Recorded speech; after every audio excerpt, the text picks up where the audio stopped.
We're going to talk about boundaries today. So, building boundaries, not walls. I'm just going to start by talking a little bit about myself and why I'm even talking about this. My name is Kristen Mark. I am a naturopathic doctor. And because I come from the naturopathic approach, I'm looking at things holistically. So, certainly, I look at a clinical diagnosis, I look at signs and symptoms, lab results. We talk about various types of remedies, including you know, supplements or botanical remedies, as well as dietary changes that can have an impact on our health, as well as um, lifestyle factors. So anything from how much are we moving, how much are we sleeping. But we also take into consideration what is our state of mind, what is our mental emotional state, what is our inner dialogue sound like, and what are our relationships like? How are we interacting with the folks in our lives? What kind of support networks do we have? And so the topic of boundaries comes up a lot. So when we are thinking about boundaries, what does it really even mean? We're talking about um, sort of limits that we put on interactions or demands placed on us. And boundaries can help us feel comfortable and safe. They can prevent us from being hurt by others and help us to not get quite so drained compared to not having any boundaries. They also help us to prevent harming others that we care about. When other people can articulate their boundaries to us, then we can engage in a respectful relationship where that person feels safe. And in time, that really helps to cultivate deeper connection. When we don't articulate boundaries and we feel ourselves being pushed a little too far, but we're not able to express why that's happening or how to change it, it can damage relationships. And often what I've seen is that leads to a bit of a more intense defense mechanism, such as building walls. So building walls is meant to keep people out. It's there as a fortress to protect us. And that can be a really functional survival mechanism, and it can work in many cases. The downside of it is that they're really not as flexible as boundaries. They don't invite as much mutual understanding and connection. They're very much defensive rather than something that can be built reciprocally and be communicated and really, in a sense, bonded over so that we can understand each other better. Walls keep people out and they can lead to more isolation. It makes it harder for us to connect with other people. It may make it harder for other people to connect with us, and over time may make people less inclined to reach out to connect with us. And that can leave us feeling pretty lonely. And so, yes, we're safe from certain types of harm with those walls intact, but the longer term result can certainly be loneliness and a lack of support and a lack of the deep connection that we all as humans crave. So, boundaries versus walls can be a little bit of a nuance difference, but I think that when we put them in the terms that I just have, hopefully we understand how they can be very different. So, when we're talking about boundaries, it can be things like boundaries at work. So, maybe that means defining your work hours very clearly to your employer. And this, I think, maybe 2+ years ago may have been more of a given for most folks. And you have hours that you're paid for, that you clock in and clock out, or that you're at the office. With more flexible work schedules, more people working from home, I've seen just a widespread blanket disappearance of boundaries in many ways, where folks feel like they're always on call for work, that they should always be checking an email or working a little bit more to fix something or do something better, answering calls or messages from a boss or colleagues at any time of the day or night, weekend or weekday. And this is an example of very fluid boundaries that aren't being asserted. What the result tends to be is an increased risk of burnout. People are more tired because they're working more for the same amount of money. They're working more and have less time for relaxation, bonding with family or friends, or just doing anything else that can be more of a recharging activity. So, for one thing, we need to recognize what our needs are and what our boundaries ought to be. And then we have to articulate that to the people who we're working with or for. So boundaries work from two sides. We have to define them for ourselves and figure out what our needs are. And then we have to find a way to articulate that and assert it with other folks that it affects. We can also see this come into play in our personal relationships. So with friends, finding out if it's okay. So friendships are often really helpful for venting and just, sharing the stuff that you're dealing with that's a little stressful. And really all we need is a listening ear. And it's great to have friends that we can vent to. Respecting each other's boundaries can look like asking, okay, I have some stuff to vent about. Are you okay? Are you ready to take this on right now? Because we don't necessarily know what's going on for the other person and if they feel in a place where they can carry that for us.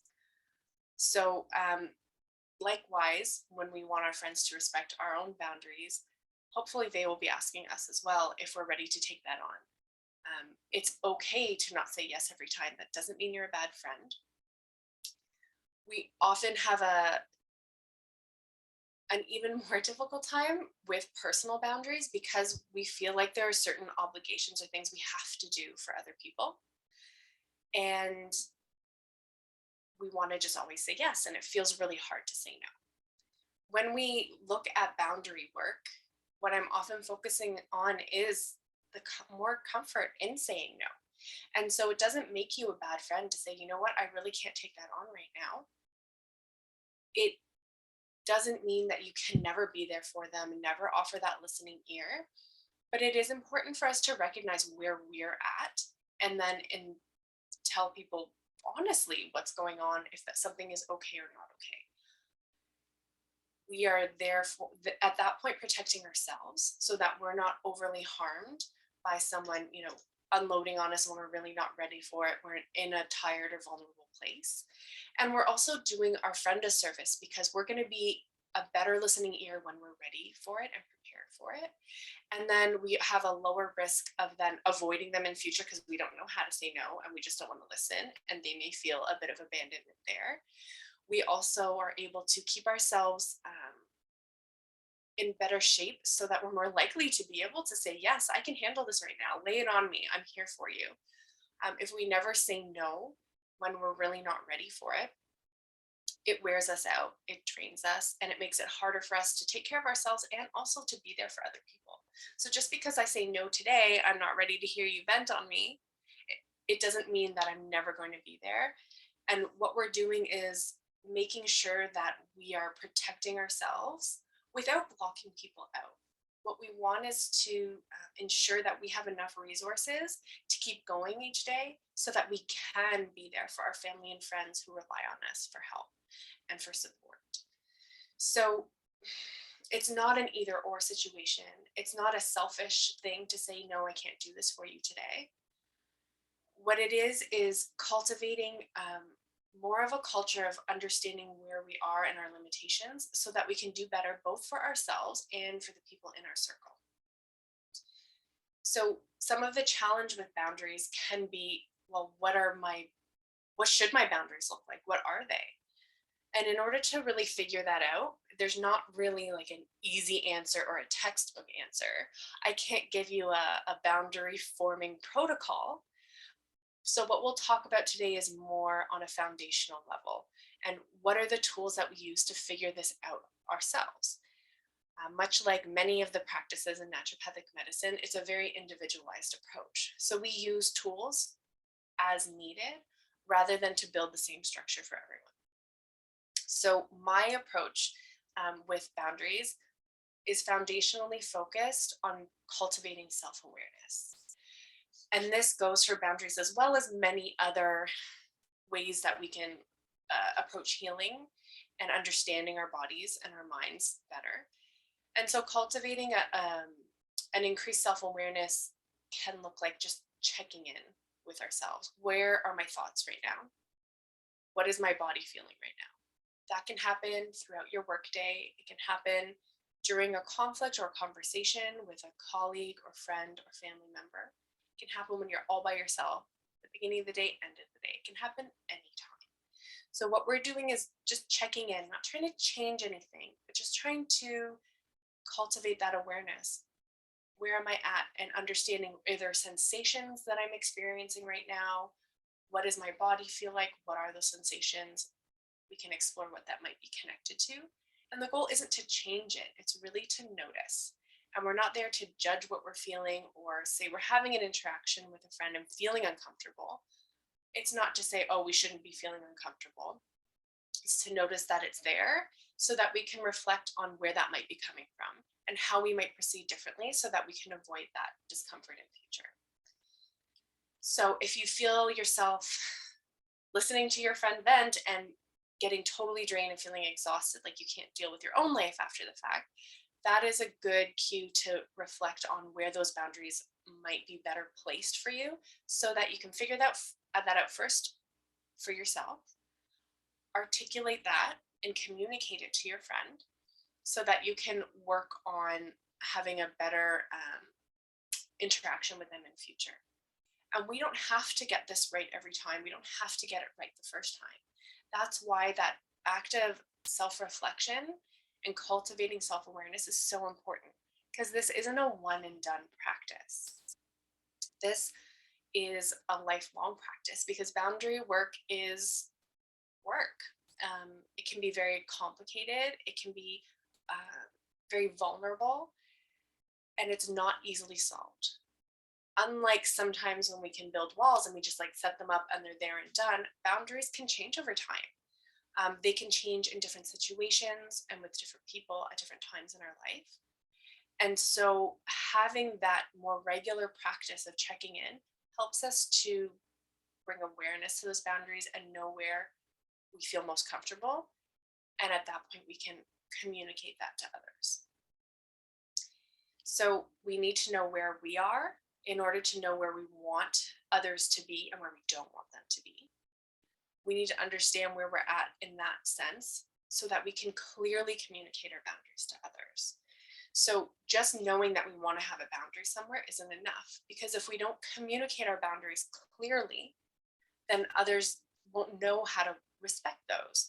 So just telling someone, I'm kind of tired, isn't really telling them, you know what, I'm too tired to deal with this now. Like, let's not talk about it. Let's talk about it another time, which is more clear, rather than just being like, oh, I'm a little tired. So being direct as possible is helpful. When we aren't really clear about where we want our boundaries to be, it makes it even more likely for us to be less clear with others, which is also, fair, but we want to come back to that self-reflection practice so that we can be compassionate with ourselves, notice where we are, and work with that. Once we start thinking about our boundaries and having a good idea of, okay, what should these look like? Where can I go from here and how do I articulate them? The other pitfall I see so often is starting to should ourselves. So knowing we should have a boundary, feeling like that's something that we need, not articulating it or not affirming it with someone, and then feeling like we've failed. I should have said this, so it's my fault. I should have stopped someone from commenting in this way, so it's my fault. Comes back to that self-awareness and self-reflection about what is our inner dialogue like? What is our mental emotional state? It can be helpful, certainly, to recognize, okay, I had a situation, I know I would have felt better with a different boundary and I didn't assert it. It's not about putting yourself down about it. It's about noticing it, acknowledging it, so that when we go forward in a similar situation, we know, okay, I can behave differently. I can articulate my needs differently and go forward from there. Being really clear with your boundaries is helpful, but that doesn't mean people will always respect them. And so it comes again back to that practice of self-awareness, because the more we're comfortable that we recognize what our needs are and where we're at, the more comfortable it becomes to let other people know, and to let other people know that it's not okay to cross my boundary. I've let you know where I'm comfortable and you keep trying to push me farther, not okay. And so there's defining the boundary, figuring out what we need. There's communicating it to others and saying, okay, this is what I need and this is where I have a limit. And then there's that reaffirming, and sticking to it, which is often really challenging. The more we have that confidence to define our boundary, the more confidence we have to maintain it and say, no, really, this is what I need. And if you continue to push my boundary, like I'm cutting off this interaction, or, as the situation dictates, really setting a firm boundary. So I've kind of expanded in a few different directions here. But what we're really talking about is how we interact with people in all levels of our life. And so the way that we communicate that boundary can look different with different folks. What that boundary looks like and where it's set looks different with different people. But the foundations are the same. So it relies on knowing ourselves, having compassion to ourselves with ourselves, to have the patience to have the practice of self-awareness and to make mistakes and move forward in a learning fashion rather than a sort of browbeating kind of fashion, because we're going to make mistakes. Boundaries will be crossed at some point or not made when they would be better off placed. But this is, again, a process, a learning process, and an ongoing thing. So even with our most intimate partners, boundaries are really important. And in fact, maybe one of the most important areas to work on boundaries, because we are so vulnerable in our very close relationships. When we're feeling uncomfortable or hurt or vulnerable, that self-reflection work really helps us to figure out where our comfort zone is and to articulate that to our close or intimate partners. Friction can often come up in these scenarios because our boundaries can hurt other people. Other people can feel affronted by them. That doesn't mean that our boundaries are invalid or that we can't assert them or should not assert them. It means that there's more communication to be done. There's likely more self-reflection to be done on both sides to feel comfortable and assured that we know where we stand, but also to understand the other person's perspective. It's not our responsibility to change our boundaries to accommodate someone else, because our boundaries are made to protect us.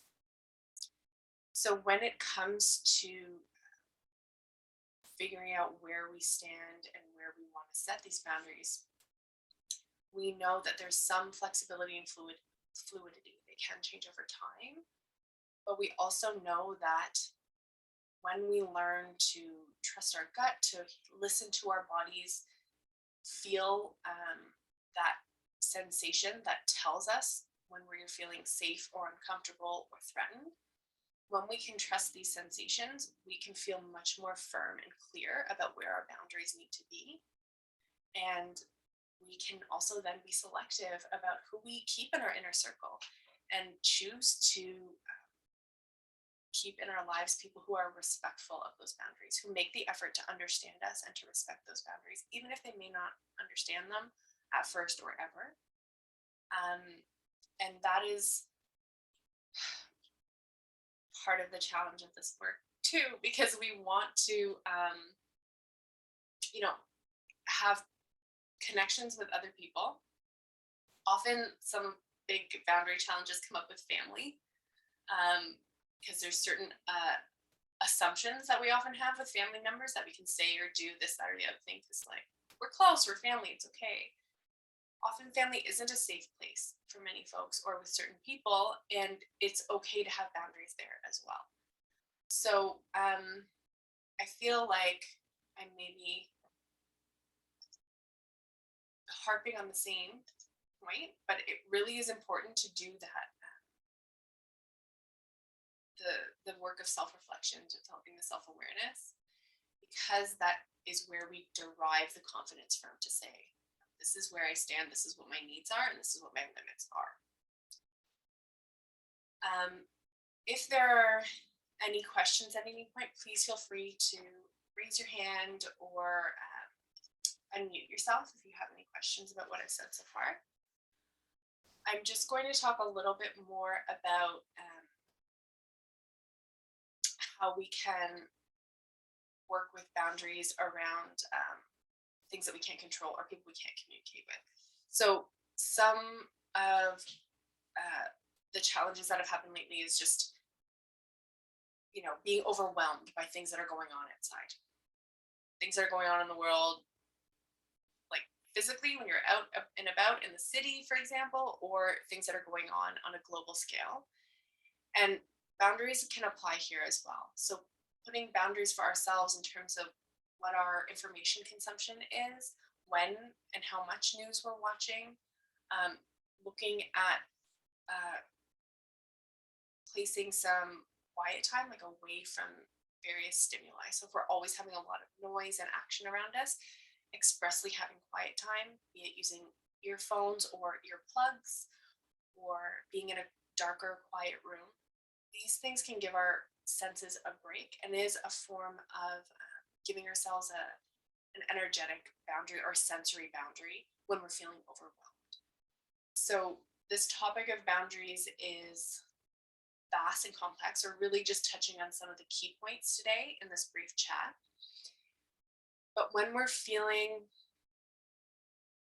overwhelmed by external stimuli, be them noise, news, people, vehicles on the road, there are always ways to look at how do we place a safe buffer around ourselves to give ourselves space to be calm, to take a break from that stimulus that's aggravating us.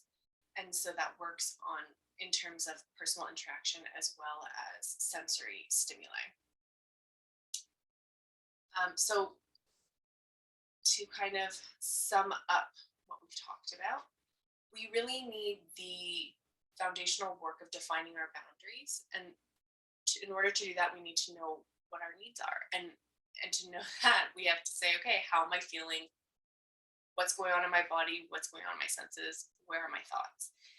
This is the only way that we can piece together the clues of how we're doing and what our needs are. When we can figure out where we're at in that realm, we can then start to define, okay, this is my comfort zone and this is how I have to articulate that. And this is how I can go about keeping a safe buffer without building up an impermeable wall. So by communicating our boundaries with folks, by continuing that ongoing practice of self-awareness and self-reflection, we're able to negotiate boundaries in a safe way without just building ourselves into a fortress. We're able to explore the limits of our boundaries and allow ourselves to be vulnerable with folks that we've determined is safe to do so with, who we can trust to respect our boundaries, who we can trust that if we open up a boundary and then decide, you know what, this doesn't feel safe, I change my mind, we trust that that person will respect that and not continue to push us. So in this way, we're able to cultivate deep and trusting relationships with folks while maintaining that level of safety, that safe boundary buffer. Whereas with building walls and if we're blocking people out, we're not able to do that work of making those deep connections. And my sense is that we all need those connections. We need them on a one-on-one level. We need them in terms of how we build a supportive community, because it's very difficult to go through this life alone. We're not really built for that. And so we want to find ways of building community, of nurturing, trusting relationships in a way that's reciprocal and safe, and that helps us to build each other up rather than just building up walls and keeping ourselves essentially separate. So cultivating this practice of self-awareness isn't just for ourselves. It just isn't just about a selfish need to take care of ourselves first or only keep ourselves safe. It's about how we can interact with each other in a way that's mutually beneficial, where we can reciprocate care and support in a way that isn't just draining and potentially cultivates resentment, but in a way that supports each other, and that always we can have a trust that we're not going to hurt someone when we ask them for help or support, because we know that if they're not up for it, and if it is going to do harm to them, if they can't handle it, they'll let us know, and vice versa. So in my point of view, building healthy boundaries, one of the main goals is to then build deep and healthy relationships so that we can be there for each other. The fear and of vulnerability and the fear of being hurt that leads to building walls is unfortunately something that does lead to isolation and further pain and further fear of vulnerability. So I do think it is important work to do, which is why I'm talking about it today. And I do find that it's really important work when it comes to many aspects of healing and holistic health. We are we are people who need community. We're a species who needs that interaction, and we need to be helping each other. And a lot of illness and ill health can stem from not having healthy boundaries, be they with work or in interpersonal relationships, for example. When we do healing work, we need to attend to that aspect of ourselves. And it might have to do with,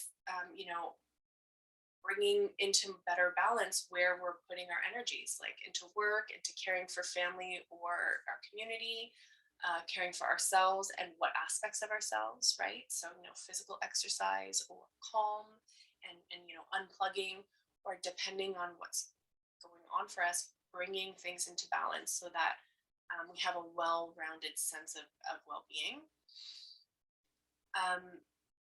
And so the more we can tune into ourselves and be aware of what's going on in my body, what's going on in my brain at the moment, what are my emotions indicating to me, the more we can work through the barriers to healing that we otherwise experience.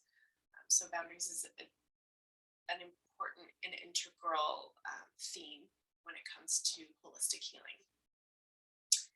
So I know that this isn't an easy practice.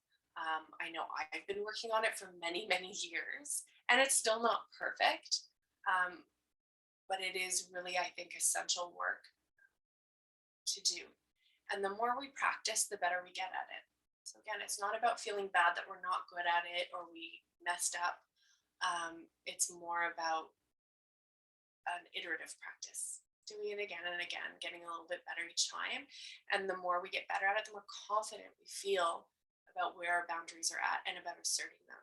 And the more we can do that, the more confidence we have in being vulnerable when it's the right time to do so, when it's safe enough to do so, and we're able to take those risks and build the connections. Because without vulnerability, it's very hard to connect with anyone else. It requires a bit of reciprocal vulnerability so that we can see each other truly and support each other where we need it most.